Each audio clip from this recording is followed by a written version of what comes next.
Then around 1940, the United States introduced 440 Hz worldwide. And finally in 1953, it became the ISO 16 standard. What is 440 Hz?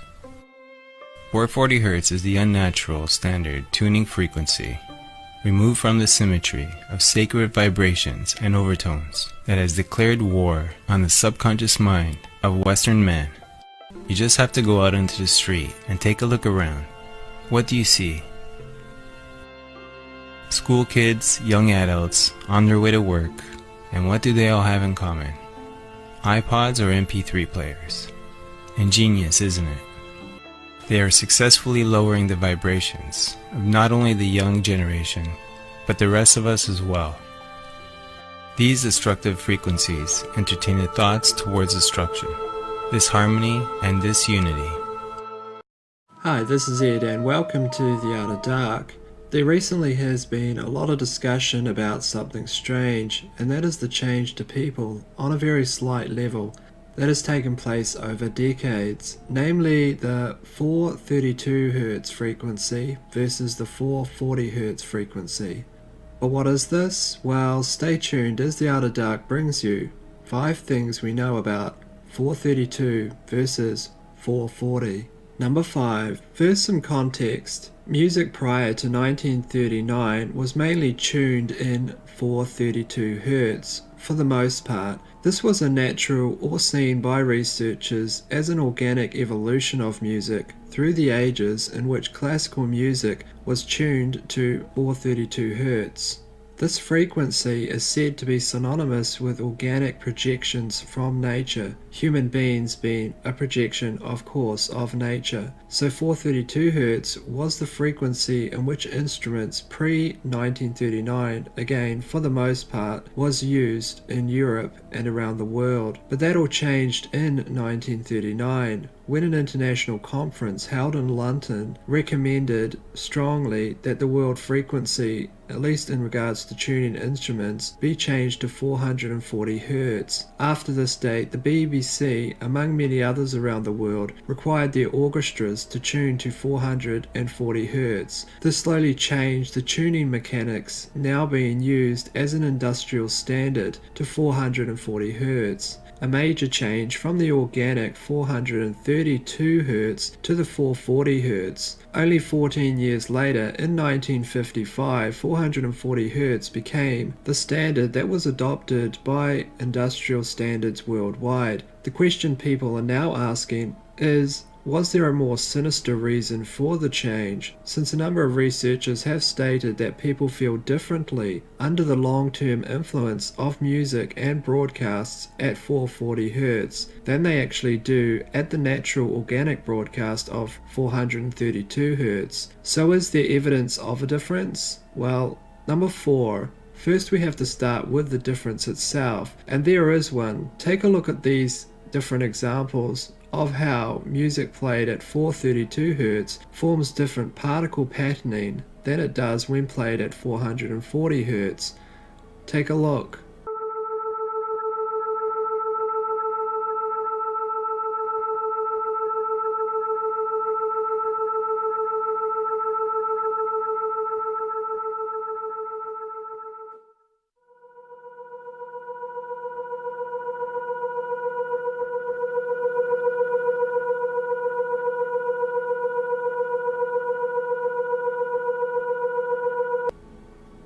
Now this is a widely known phenomenon in regards to sound and how it affects particles, but at least here we can see a difference between the two frequencies. As noted, 432 Hz appears less broken, more symmetrical, while the frequency at 440 Hz seems more broken and more distorted. The effects this would have on the human being over a long period of time is of course unknown, but if we use logic and scientific principle, we can note that because there is a measurable change and a visual one, that there must be indeed a change to humans. After all, humans are physical creatures whose physiology affects their overall psychological well-being. The only question is how much does this affect a human? Does it come down to a difference in small thoughts leading a response to information in a subtle, almost immeasurable way?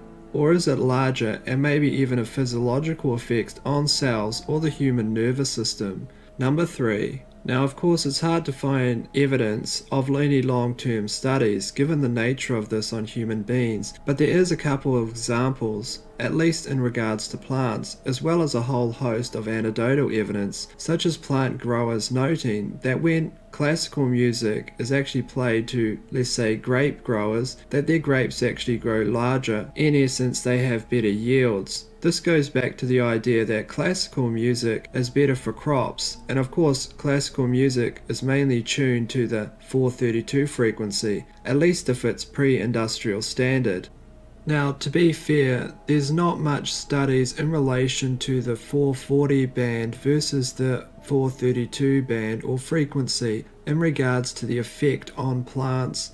There's only a relationship between classical music and plant growth. However, there was a study that took place in the National Institute of Biotechnology in South Korea, which monitored the effect of frequencies on plants and in none less than DNA, and it showed that there was a relationship between 125 Hz and 250 Hz, which showed in essence the pretty amazing fact that these frequencies actually directly affected plant growth. The question is, if these frequencies affected plant growth in a significant way, the actual DNA of the plants and their ability in order to absorb sunlight, then what does the 440 frequency and the differential between that and the 432 frequency? That is, if frequencies actually affect plant growth, then what are the effects of other frequencies like 440 and 432 in relation to human beings? Well, that is unknown, but there is here clear evidence of an effect on frequencies on living plants at least. So here at least we have clear evidence that actual frequencies affect the DNA of living structures, in this case plants, and their growth.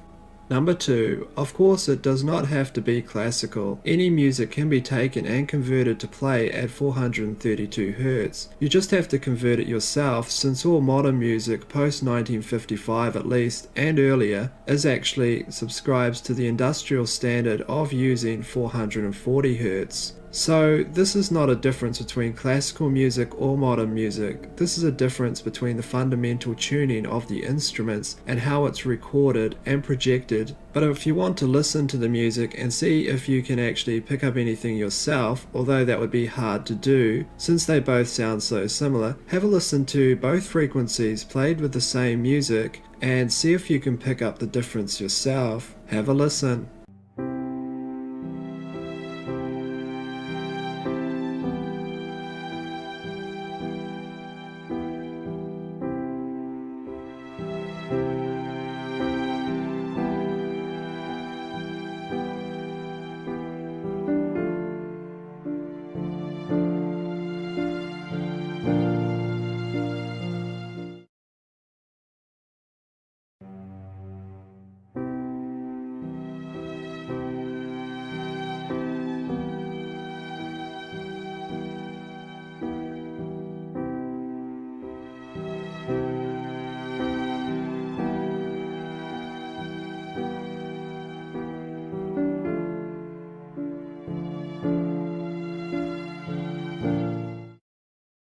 One of the most interesting things to consider is if there's a frequency effect within sand particles, what does that have to do with water? Because of course the human body is made up of 70% or more of in fact water. So would this effect have an actual change within the physiology itself if the frequency has such a different change within water itself? Well, here is one experiment that someone performed. Take a look.